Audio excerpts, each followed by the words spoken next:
चलिए एक ऐसी स्थिति की कल्पना करते हैं जहां एक बहुत ही एडवांस्ड मतलब एकदम हाई टेक स्पेस सूट है और कोई अंतरिक्ष यात्री उस सूट को पहनकर किसी अनजान से ग्रह पर खोजबीन कर रहा है।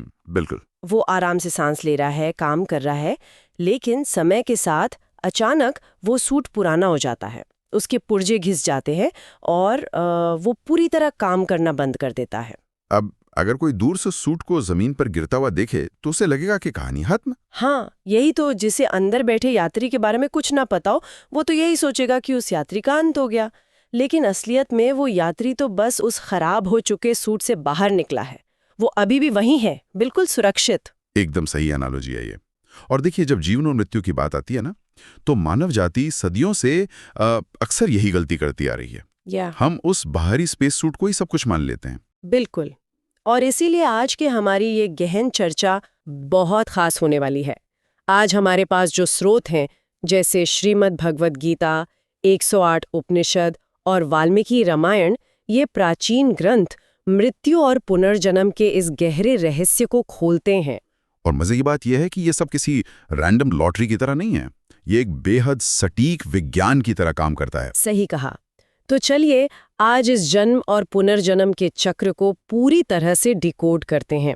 शुरुआत करते हैं एक बहुत ही बेसिक लॉजिक से, मतलब विज्ञान क्या कहता है इसके बारे में। देखिए, अगर हम आधुनिक विज्ञान की बात करें तो ऊर्जा के संरक्षण का नियम, जैसे हम law of conservation of energy कहते हैं, वो भौतिकी का एक बहुत ही बुनियादी सिद्धांत है। ये सिद्धांत साफ कहता है कि ऊर्जा को ना तो कभी पैदा किया जा सकता है और ना ही उसे नष्ट किया जा सकता है। वो बस एक रूप से दूसरे रूप में बदलती है। जैसे अगर एक लाइट बल्ब टूट जाए तो रोशनी भले ही खत्म हो जाए, लेकिन जो बिजली उस बल्ब को चला रही थी वो नष्ट नहीं होती। बिल्कुल। वो वापस सर्किट में लौट जाती है ना। बिल्कुल, एकदम सही पकड़ा। और सनातन धर्म के ये प्राचीन ग्रंथ हजारों सालों से चेतना या कह लें आत्मा के संदर्भ में ठीक यही बात कह रहे हैं। गीता बहुत ही स्पष्ट शब्दों में ये घोषणा करती है कि केवल इस भौतिक शरीर की मृत्यु होती है। जो सूट है बस वो खराब होता है। हाँ, जो इस शरीर को धारण करता है वो जन्महीन है, मृत्युहीन है और अपरिवर्तनीय है। वो ऊर्जा का एकदम शुद्ध रूप है।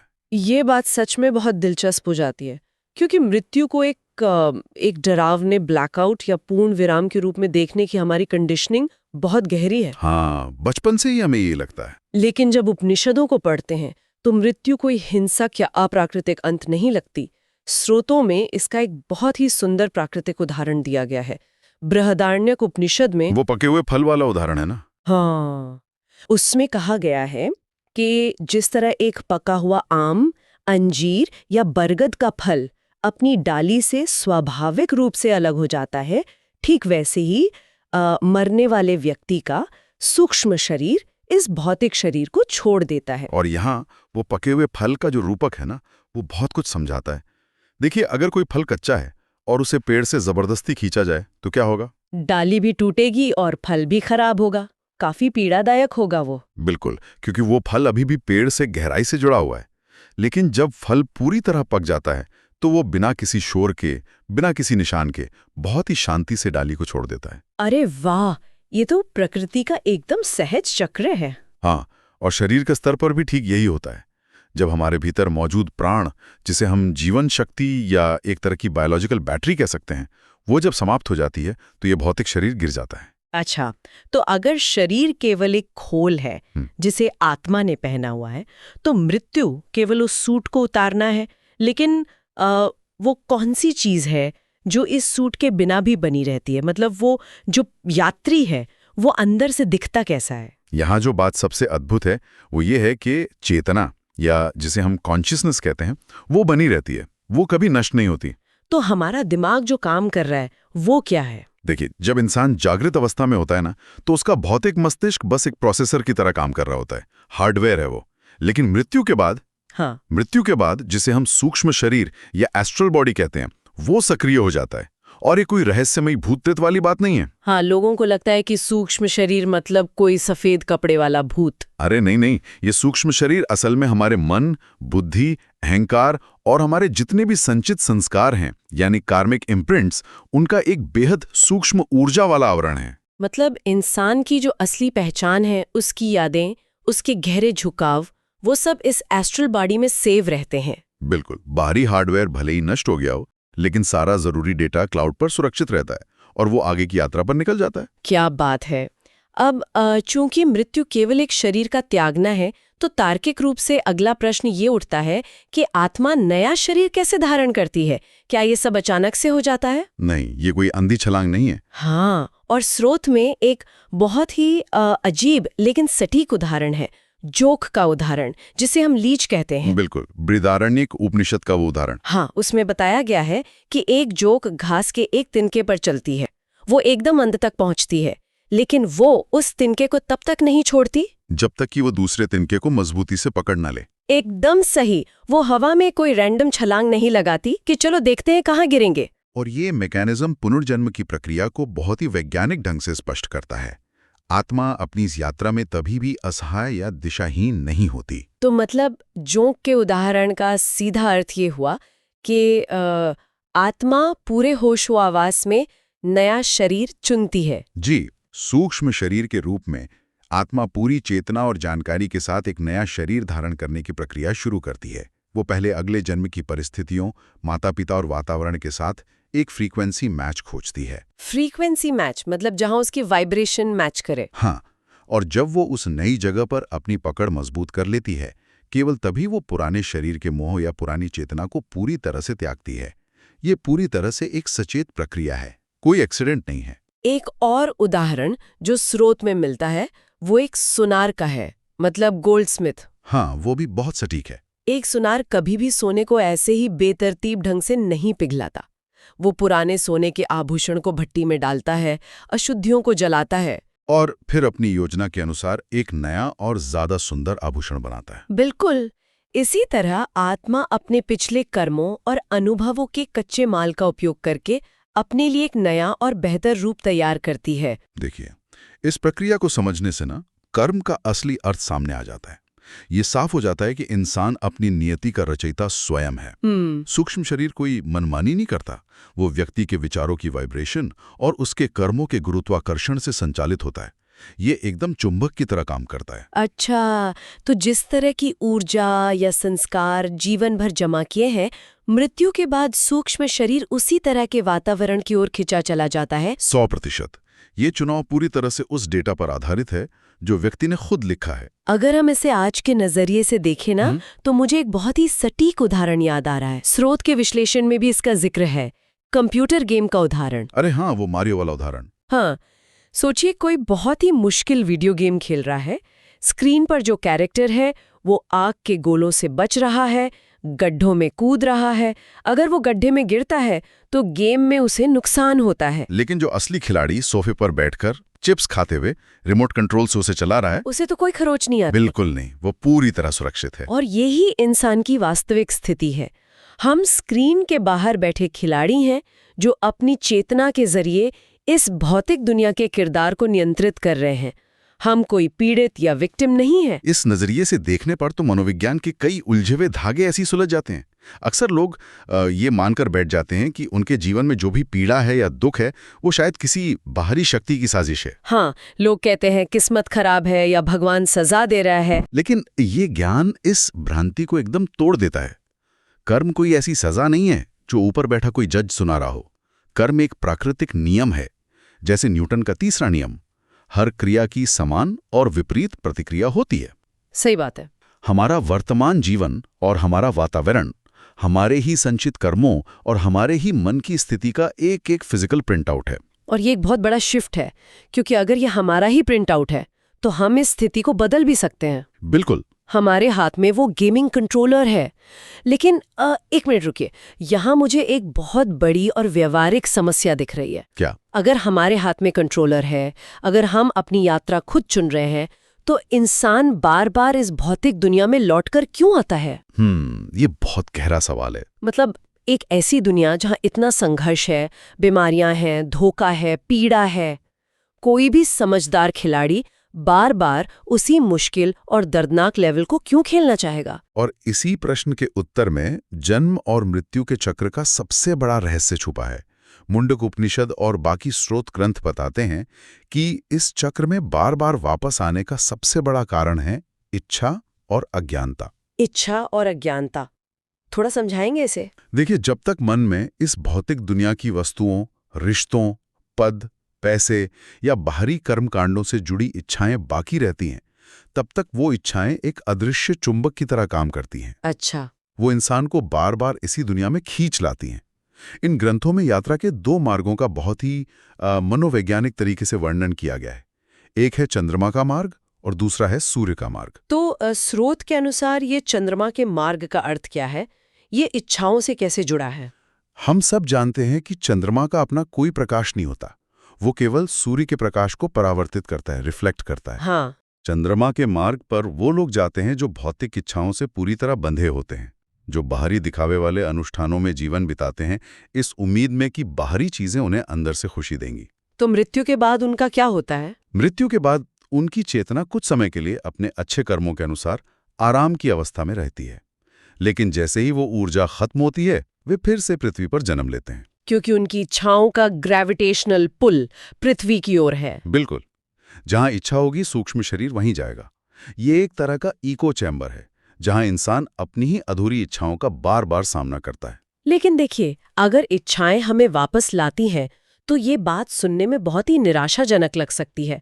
मतलब, क्या इसका अर्थ ये है कि हमें जीवन में कुछ भी नहीं चाहना चाहिए? नहीं, ऐसा बिल्कुल नहीं है। क्या ये अज्ञानता है?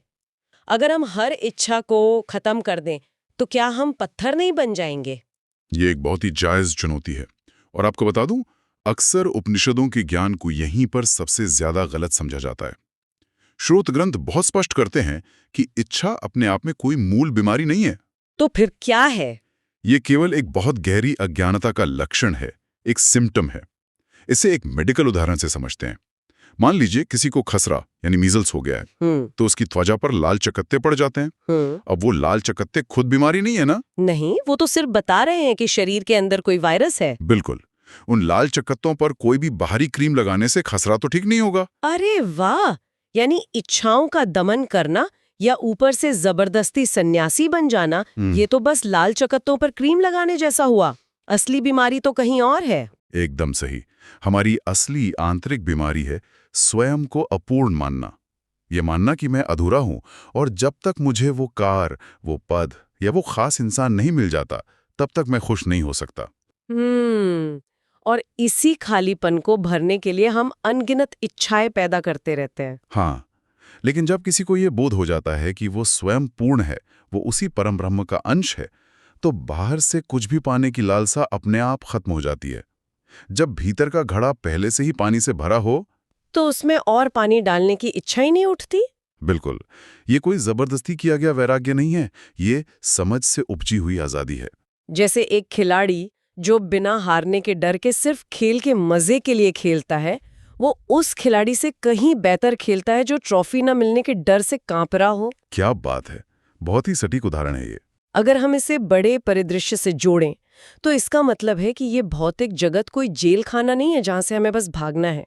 स्रोत सामग्री में सृष्टि की तुलना एक सीढ़ी से की गई है ना? हाँ, एक सीढ़ी की तरह, और ये बहुत ही सशक्त रूपक है। सीढ़ी का उपयोग हम ऊपर चढ़ने के लिए करते हैं। जब छत पर पहुंच जाते हैं तो सीढ़ी को वहीं छोड़ देते हैं। हमेशा के लिए सीढ़ी पर ही तो खड़े नहीं रहते। बिल्कुल। ये दुनिया, इसके अनुभव, यहाँ के रिश्ते, ये सब वैसी ही एक सीढ़ी है।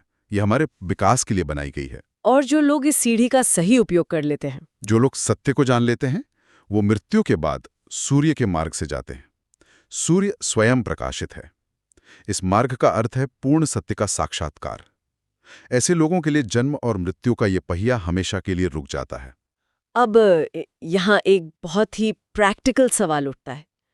ये सब सुनने में बहुत ही दार्शनिक लगता है, लेकिन जो इंसान रोजमर्रा की जिंदगी में फंसा है, जो ट्रैफिक में घंटों बिता रहा है, ऑफिस की पॉलिटिक्स झेल रहा है, हाँ, जो आर्थिक संघर्ष कर रहा है, उसके लिए इस मोक्ष का या जन्म मृत्यु के चक्र को तोड़ने का आज, इसी पल क्या मतलब है? क्या ये सिर्फ मरने के बाद मिलने वाली कोई रिटायरमेंट पॉलिसी है? नहीं। सनातन धर्म की सबसे बड़ी खूबी ही यही है। मोक्ष मृत्यु के बाद मिलने वाली कोई दूर की उम्मीद नहीं है। इन ग्रंथों में जीवन मुक्त की अवधारणा है, जीवन मुक्त। हाँ, जीवन मुक्त का शाब्दिक अर्थ है इसी जीवन में, इसी दुनिया में रहते हुए, इसी वर्तमान शरीर में पूरी तरह से मुक्त हो जाना। तो जीवन मुक्त होना मतलब वापस ड्राइवर सीट पर आ जाना। स्रोत के अनुसार अपना मन बदलो और तुम अपना कर्म बदल लोगे। बिल्कुल। कर्म कोई आसमान में रखा हुआ रजिस्टर नहीं है जिसे कोई और लिख रहा है। कर्म पूरी तरह से हमारे मन से जुड़ा है। अगर इंसान अपने मन की स्थिति बदल लेता है तो वो उन कर्मों के बंधनों को इसी पल नष्ट कर सकता है। हम कर्मों के गुलाम नहीं हैं। मुंडक उपनिषद में इसकी एक बहुत ही सुंदर काव्यात्मक उपमा दी गई है ना, नदियों वाली। हाँ, उसमें कहा गया है कि जिस तरह नदियां पहाड़ों से निकलकर बहती हैं, उनका अपना एक नाम होता है, एक रूप होता है, लेकिन जैसे ही वे अंततः समुद्र में मिलती हैं, वे अपना नाम और रूप पूरी तरह खो देती हैं। बिल्कुल, वे समुद्र के साथ एक हो जाती हैं। फिर कोई नहीं बता सकता कि इस विशाल समुद्र में गंगा कौन सी है और यमुना कौन सी है। ठीक वैसे ही एक ज्ञानी व्यक्ति जब इस सत्य को जान लेता है तो उसका वो सीमित अहंकार उस असीमित परब्रह्म में विलीन हो जाता है। जब उसका अलग से कोई अस्तित्व ही नहीं बचा तो फिर पुनर्जन्म किसका होगा? जन्म लेने के लिए तो एक अलग मैं का होना जरूरी है। एकदम सही। और ये जानकारी बहुत शक्तिशाली है उन लोगों के लिए जो मानते हैं कि उनके साथ जो बुरा हो रहा है वो किस्मत है। अगर हम वाल्मीकि रामायण में भगवान राम के जीवन को देखें तो उनके जीवन में भी तो अपार कष्ट आए। हाँ, उन्हें वनवास मिला, संघर्ष करना पड़ा। स्रोत स्पष्ट करता है कि चूंकि वे भी एक भौतिक शरीर में थे, इसलिए बायोलॉजिकल नियम उन पर भी लागू हुए। लेकिन उनमें और एक आम इंसान में सबसे बड़ा अंतर ये था कि वो हमेशा एक ऑब्जर्वर की स्थिति में रहे। दर्द शरीर का था, लेकिन मानसिक पीड़ा या सफरिंग उन्होंने नहीं चुनी। यही तो बात है। सफरिंग हमेशा उस परिस्थिति से चुपके रहने से आती है। जो जीवन मुक्त हैं, वो हालात से अभिभूत नहीं होते। वो दुनिया के सारे काम करते हैं, लेकिन किसी भी कर्म के फल से मानसिक रूप से बंधते नहीं हैं।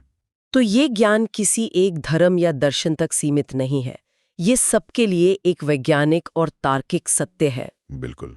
ये हमें सिखाता है कि घटनाओं पर हमारा नियंत्रण न हो, लेकिन उन घटनाओं को हमारा मन कैसे प्रोसेस करेगा, यह 100% हमारे हाथ में है। तो आज की इस पूरी गहन चर्चा का निचोड़ यही है कि जन्म और मृत्यु कोई अंतिम शुरुआत या भयानक अंत नहीं है। ये बस एक लंबी यात्रा के पड़ाव हैं।